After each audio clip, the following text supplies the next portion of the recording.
Bon, l'objectif de cette vidéo, la promesse de cette vidéo, c'est de vous faire comprendre par A plus B, avec des choses concrètes, avec des chiffres, que Hyperliquid est clairement la blockchain, l'écosystème à suivre, et que tout le reste, même Solana, ce sera à la poubelle, même peut-être Ethereum, et pourtant moi je suis un fan d'Ethereum, mais force est de constater que le modèle d'Hyperliquid, il porte bien son nom, c'est un bon modèle, et que les autres vont devoir s'adapter au modèle Hyperliquid, sauf qu'ils vont mettre tellement de temps que Hyperliquid va leur passer devant. Et il y a des chiffres, il y a des preuves à l'appui, Parce que moi, l'objectif final, en clair, c'est que vous soyez gagnant à la fin, parce que j'ai pas envie de voir des gens que j'apprécie perdre quelque chose. Voilà, j'ai vu des potes qui ont perdu de la thune dans la crypto en prenant des décisions de merde. Moi, j'en ai gagné, mais à des moments, j'aurais pu en gagner plus si j'avais pas pris quelques décisions de merde aussi.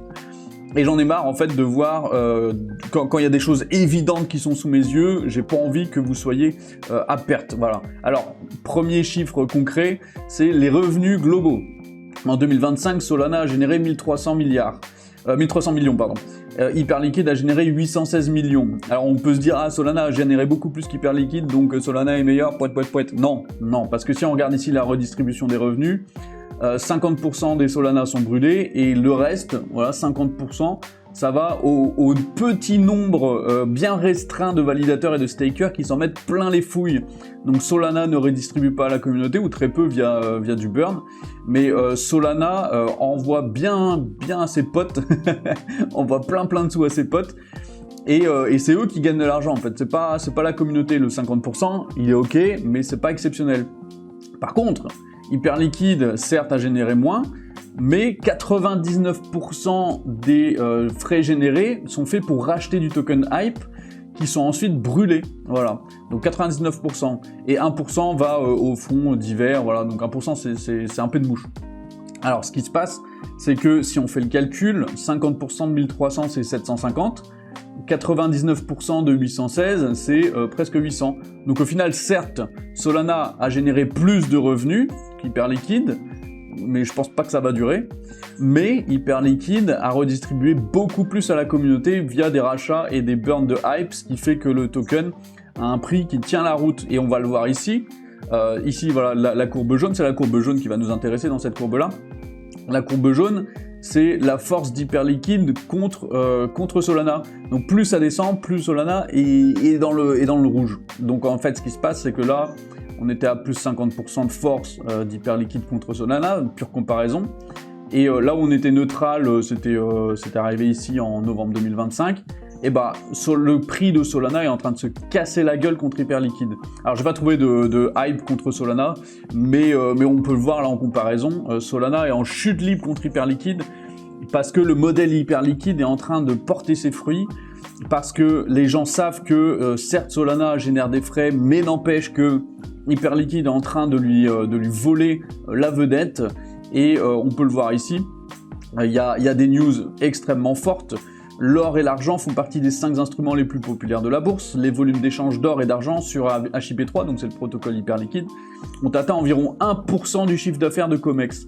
Donc là, on a une blockchain qui est non pas en train de générer de revenus dans son petit coin en faisant des JPEG et des meme coins tout pourris, mais on a une blockchain qui est en train de générer du revenu et qui commence à gratter des pourcentages de la finance réelle. Là, le COMEX, c'est pas Ethereum. Hein.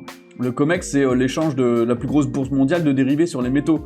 Donc, Hyperliquid est en train de rentrer en force, malgré son jeune âge. Surtout, HIP3, c'est fin de l'année dernière, c'est deuxième moitié 2025. Et HIP3 a déjà gratté des parts de marché dans l'échange des dérivés sur les métaux. On n'est pas, je vous dis, c'est pas des JPEG. Et ça, il faut le comprendre, et ça va continuer, parce que la blockchain est solide, parce que les trades sont solides, parce que la liquidité est efficace, parce que tout le modèle est efficace. C'est pas prêt de s'arrêter le 1%, peut-être qu'il va passer à 10% dans 2 ans ou dans 3 ans. Et là, qu'est-ce que Solana va faire? Bah, je pense pas grand-chose, parce que Hyperliquid, le concept même d'Hyperliquid, c'est de permettre ce genre de choses, alors que le concept même de Solana, c'est de faire des meme coins et des JPEG. Oui, Solana va s'adapter, va essayer de créer des marchés perpdex, des marchés perpétuels, mais c'est pas Hyperliquid, donc ils vont ramer pour y arriver. Et pendant ce temps-là, Hyperliquid va gratter des parts de marché, et Solana va petit à petit passer en blockchain secondaire. Ça, c'est ma vision de l'avenir, clairement. Alors ici, on peut voir aussi quelques métriques sympas. Les volumes sur les contrats perpétuels qui est en hausse monstrueuse en 2025. Les fees sur les contrats perpétuels qui sont colossaux. Là, on a récemment, c'était quel jour? C'était ce jour-là, si j'y arrive, voilà, 5 février 2026, 5,7 millions de dollars de générés en fees en une seule journée. Et puis il y a l'octobre aussi, le fameux 10 octobre, où là on est monté à je sais plus combien de millions de dollars, 20 millions de dollars. Bon, des jours comme ça, il y en aura. Mais globalement, on voit que les fees sont assez fiables, assez stables. Et je dirais même que ça va aller en hausse, ça va aller à la hausse. Parce que là en ce moment, bon, tout ce qui est métaux précieux et tout, ça a un petit peu perdu. On le voit ici sur la courbe, il y a une petite chute à cet endroit-là, mais ça va revenir. Et puis il y aura d'autres choses que les métaux précieux, il y aura les ETF qui vont bientôt arriver sur Hyperliquid aussi, j'ai vu ça. Donc il y a des news exceptionnelles sur Hyperliquid, et donc Hyperliquid, c'est pas juste une blockchain, c'est pas juste le token Hype. Hyperliquid, c'est tout un écosystème. C'est-à-dire que sur Hyperliquid, vous avez le concept de builder. Les builders, c'est les mecs qui vont utiliser Hyperliquid pour pouvoir proposer du trading, par exemple d'or ou d'argent. C'est ce que fait Trade XYZ. C'est le protocole principal pour l'instant, mais qui va peut-être pas rester principal. Mais Trade XYZ, c'est un protocole sur Hyperliquid qui permet de faire du trading de contrats perpétuels comme ça sur des métaux précieux, sur des actions, etc. Alors, Trade XYZ n'a pas de token pour l'instant, mais quand il aura un token, eh ben, ça peut être intéressant si c'est le plus gros, qui a les plus grosses parts de marché sur le HIP3, donc qui permet de faire des contrats perpétuels, bah, peut-être d'investir dessus. Et donc c'est là où je veux en venir, c'est que Hyperliquid, c'est pas juste le token Hype, va y avoir d'autres tokens, va y avoir d'autres projets, va y avoir d'autres choses sur lesquelles investir. Et ce dont je voulais vous parler, c'est Jester. Jester, qui est un projet sur Hyperliquid sur lequel vous pouvez faire du trading de contrats perpétuels avec tout un système d'auto-trading. Alors ici on peut voir si on va sur Home, c'est un bot Telegram qui fait du quantitative trading avec de l'algorithmique qui permet de faire du trading sur Hyperliquid de contrats perpétuels dans lesquels on peut tout simplement cliquer sur des stratégies et faire du trading automatique. Il y a personne qui fait ça. Et où est-ce que ça se fait? Bah, ça se fait sur Hyperliquid. Donc Jester, c'est clairement le seul projet sur lequel j'ai investi parce que le potentiel de hausse est juste colossal. Bah, quel est mon intérêt à venir trade si je peux trade ailleurs? Et puis surtout, est-ce que ça va marcher? Alors l'intérêt, c'est tout simplement que sur Jester, vous pouvez farm des airdrops, c'est-à-dire que Hyperliquid va potentiellement donner un nouvel airdrop. Vous pouvez aussi trade un airdrop potentiel sur Trade XYZ, parce qu'ils n'ont pas encore de jetons, mais peut-être qu'ils vont en avoir. Donc vous allez faire du volume sur Hyperliquid, vous allez faire du volume sur Trade XYZ, et vous allez aussi faire du volume sur Jester, parce que Jester a aussi un système de redistribution des fees. Et donc vous allez, juste en faisant du trading et en faisant du volume, vous allez pouvoir gagner de l'argent.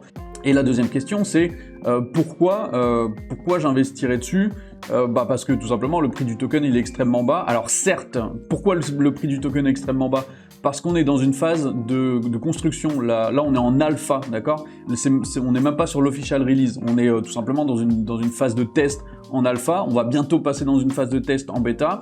Et clairement, si vous pensez qu'il y a quelque chose à faire et que vous voulez mettre un billet dedans, eh ben, je pense que c'est le moment, parce que c'est pas qu'une fois que la bêta sera bien avancée et que l'official release sera bien avancé, qu'il faudra investir dans ce genre de projet. Le seul risque, entre guillemets, c'est est-ce que ça va marcher le trading automatique? Moi, je pense que oui, je pense que le développeur de Jester est suffisamment intelligent, ça fait suffisamment d'années qu'il travaille dans le trading et les algorithmes, et je pense qu'il a le cerveau nécessaire pour développer des algorithmes. En plus, il crée des outils qui sont exceptionnels pour créer des algorithmes qui soient efficaces dans le trading. Je vous parlerai de tout ça un jour, je vous ferai une vidéo spécifiquement sur Jester, là vous allez comprendre à quel point c'est monstrueux, mais en attendant, je vais vous faire une vidéo sur Telegram pour vous montrer comment ça marche. Abonnez-vous, c'est hyper important, je vais faire des vidéos comme ça régulièrement, et mettez un pouce et un commentaire, ça me fera très plaisir. À bientôt, ciao ciao.